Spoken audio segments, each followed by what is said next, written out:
आएँ, वालदा को कोई तोहफ़ा पेश करें, फिर गुजारिश करें कि अम्मी मैं नहीं चाहता हूँ कि मेरी इस बीवी की वजह से आप मैदान महशर में अल्लाह की बारगाह में एक मुजरिमा की हैसियत से खड़ी हो। मैं नहीं चाहता, मैं चाहता हूँ मेरी माँ को इज्जत मिले। तो खुदारा ये चीज़ अगर ना हो तो हम सबके हक में बेहतर है। यूँ आपने दायरा अदब में रह के कह दिया, उस पर भी हो सकता है कि माँ जूती उठा के मारे गुलमटे निकल जाए मेरे कमरे से बाहर, बीवी ने टोना टोटका करवा दिया। सुन ले, कोई बात नहीं, जूती मारी है ना, किसने मारी है? माँ ने मारी, कोई बात नहीं। अब्बा जान ने डांटा ना, कोई बात नहीं, सुन ले। लेकिन जो गलत है सो गलत है, जो सही है वो सही है। तो द डे ऑफ जजमेंट जो हमारी बात चल रही है वो यही कि अल्लाह ताला अब इन सबको खड़ा करेगा, हिसाब किताब होगा। जितना हमने पैसा मारा, कर्ज दबाए, अमानत दबाई, वरासत दबाई, झूठ बोल के माल कमाया, एक एक पैसे का हिसाब है। द डे ऑफ जजमेंट रखा ही इसलिए अल्लाह ताला ने। हमारे यहाँ सुप्रीम कोर्ट सबसे ऊंची अदालत है ना, लेकिन हकीकतन एक सुप्रीम कोर्ट लगेगी जो बरोज़ क़यामत होगी। उसका फैसला कोई चैलेंज नहीं कर सकता, कोई नहीं कर सकता। जैसे यहाँ की सुप्रीम में दरखास्त, तो सुप्रीम कोर्ट के फैसले पे आप दरखास्त दायर कर सकते हैं, अपील कर सकते हैं, लेकिन चैलेंज नहीं कर सकते किसी फैसले को। ऐसे अल्लाह का फैसला हो जाएगा और अल्लाह की ज़ात बड़ी बेनियाज है, वहाँ फंसेंगे। तो ये बुनियादी अकाइद जब सब मजबूत होंगे और यकीन के दर्जे में होंगे, समझ ले वो होता है अल्लाह का वली। अल्लज़ीना आमनू, आमनू में सब शामिल हो गए। अब ये जितने औलिया बने फिर रहे हैं डब्बे जाली पीर, और हर साहबजादा के बारे में हम नहीं कह सकते, लेकिन बहुत से ऐसे होते हैं कि वालिद साहब फौत हुए तो गद्दी मिल गई। अक्सर इनमें ऐसे भी होते हैं कि जो बिल्कुल इल्म दीन से खाली होते हैं। एक पीर साहब के साहबजादे बड़े मारूफ हैं, वैसे मिले, मैंने कहा आपने माशाल्लाह कुछ पढ़ा तो होगा? हाँ, ए लेवल ओ लेवल्स किया है मैंने कहा नहीं, मैं दीनी हवाले से पूछ रहा हूँ, नहीं और तो कुछ नहीं। यानी कोई आलिम नहीं, कोई मुफ्ती नहीं, कोई मसाइल नहीं पढ़े, गद्दी पे बैठ गए बने बनाए। जैसे अब मैं वालिद साहब की गद्दी बैठ जाऊँ, सब वालिद साहब के मुरीद हों, तो लाजिम बात है साहबजादा साहब से अकीदत रखेंगे। बनी बनाई हुकूमत मिल जाए, क्या ज़रूरत है इतनी मशक्क़त करने की कि इल्म सीखें, गर्दाने याद करें, मसाइल सीखें, मखसूस इस्तिलाहात और टर्म्स याद करें, तक़वा इख्तियार करें, परहेज़गारी, जो कुछ करेंगे। ये है ना सामने ग़ुलाम बैठे हुए, सब ब्लाइंड फेथ करने वाले, सब के सब इल्म दीन से खाली, उनके दरमियान चौधरी बन के बैठे होते हैं और इस्लाह नहीं करते हैं। उनसे अक़ीदे, बुनियादी अक़ीदे की तशरीहात पूछ ले, नहीं बता सकेंगे। इसलिए अगर आप पीर बनाएं किसी को तो बहुत ही कामिल शख्स को बनाएं, ये बहुत ज़रूरी है। और इंशाल्लाह आखिर में मैं आपको अर्ज़ कर दूंगा। दूसरा, अल्लज़ीना आमनू व कानू यत्तकून, और वो औलिया परहेजगार होते हैं। परहेजगार कौन होता है? आसान अल्फाज में आपको बताता हूँ, जो हर किस्म के सगीरा कबीरा ज़ाहरी बातनी गुनाह से बचे, वो है मुत्तकी।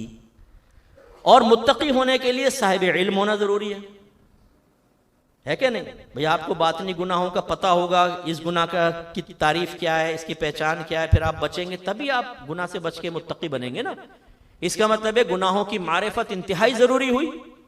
हमने तकब्बुर का लफ्ज़ सुना, तकब्बुर की शरई तारीफ क्या है, इसकी अलामात क्या है, कैसे तकब्बुर को दूर करना चाहिए, हसद क्या है, इसकी शरई तारीफ क्या है, कैसे दूर करना चाहिए, मालूम होना चाहिए। बदगुमानी किसे कहते हैं, कब बदगुमानी हराम और कब बदगुमानी कुफर और कब बदगुमानी करना वाजिब होता है, ये हमें सब मालूम होना चाहिए, फिर ही तो हम गुनाहों से बचेंगे। एक साहब को मैंने दरसे कुरान के बारे में दावत दी कि जी दरसे कुरान में आइए, जरा दुरूशी पढ़ दीजिए।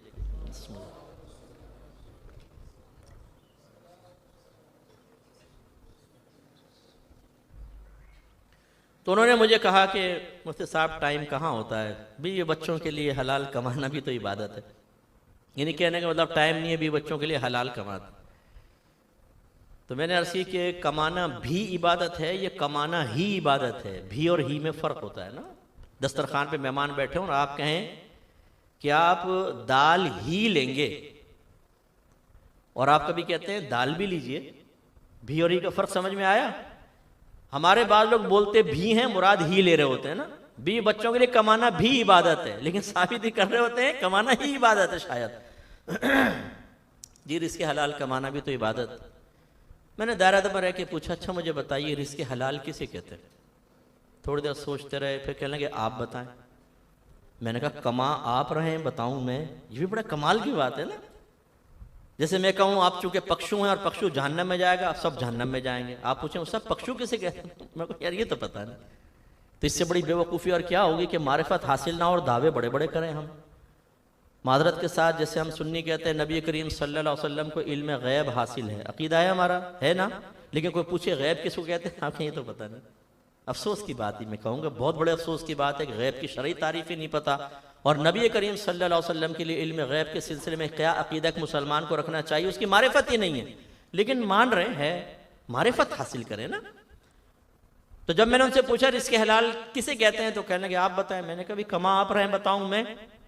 फिर मैंने बहरहाल उनको बताया, वो मैं आपको भी अर्ज कर देता हूं कि जो रिस्क अल्लाह तबारक व तआला उसके रसूल की इजाज़त से हासिल किया जाए, जो शरई कवानीन हैं, लॉज हैं, हुदूद हैं, लिमिटेशंस हैं, उन सब का लिहाज करके हासिल किया जाए वो हलाल।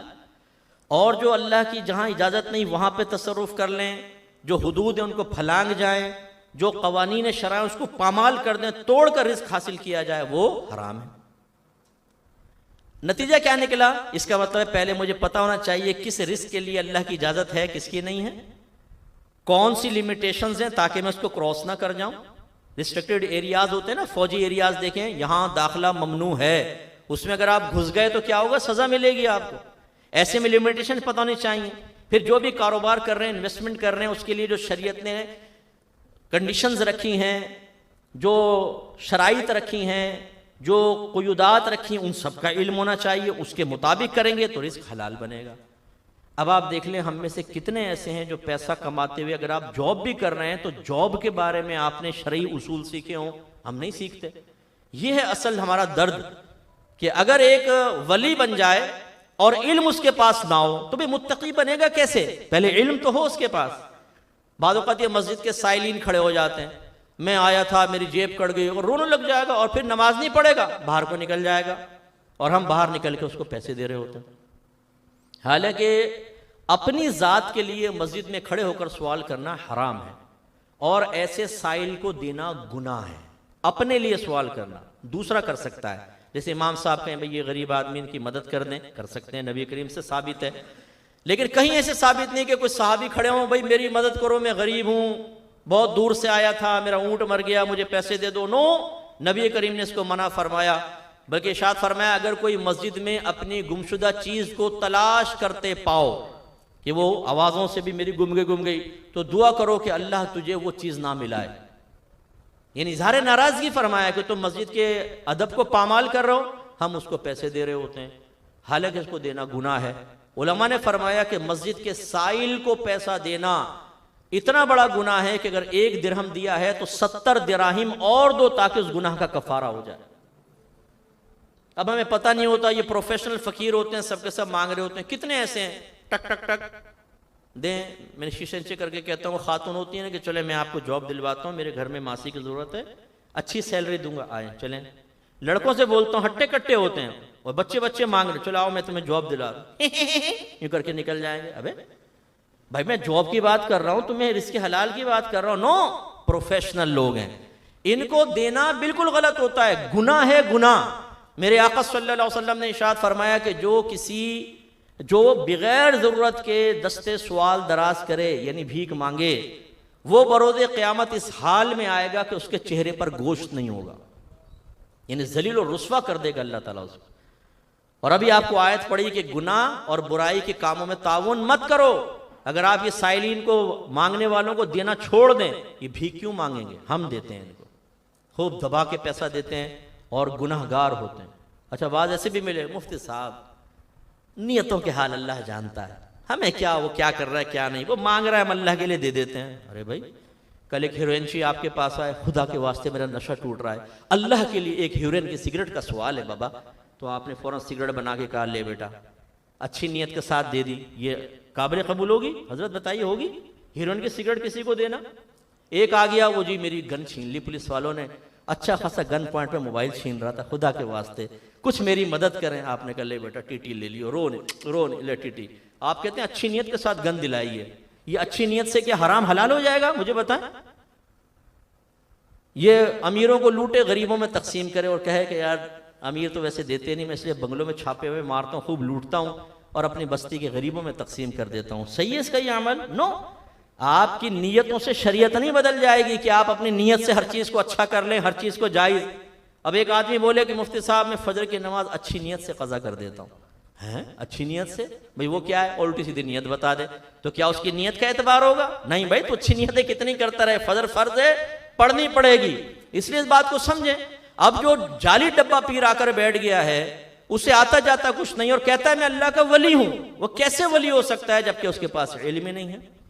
और अपने नौजवानों के लिए खास तौर पे मैं आपको अर्ज करता हूं, ये सब जो मैं बयान कर रहा हूं ना, ये तालीमात औलिया समझे बस आप, क्योंकि तालीमात औलिया कुरान और हदीस की तालीमात ही हैं। हमारे अकाबरीन ने वाज़े लिखा कि अगर अल्लाह ताला किसी को विलायत अता फरमा दे, फिर वो कोई गुनाहे कबीरा कर ले, तो अल्लाह ताला उससे विलायत को छीन लेता है। या गुनाहे कबीरा ना करे, गुनाहे सगीरा करे, लेकिन लगातार करता रहे, तौबा ही ना करे, अल्लाह ताला विलायत को छीन लेता है।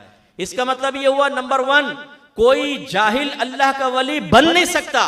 और अगर वो साहिब इल्म है और अल्लाह ने उसको विलायत अता फरमा दी, लेकिन बेअमली ना छोड़े, गंदगी ना छोड़े, तो वली रह नहीं सकता, अल्लाह ताला उससे विलायत को छीन लेता।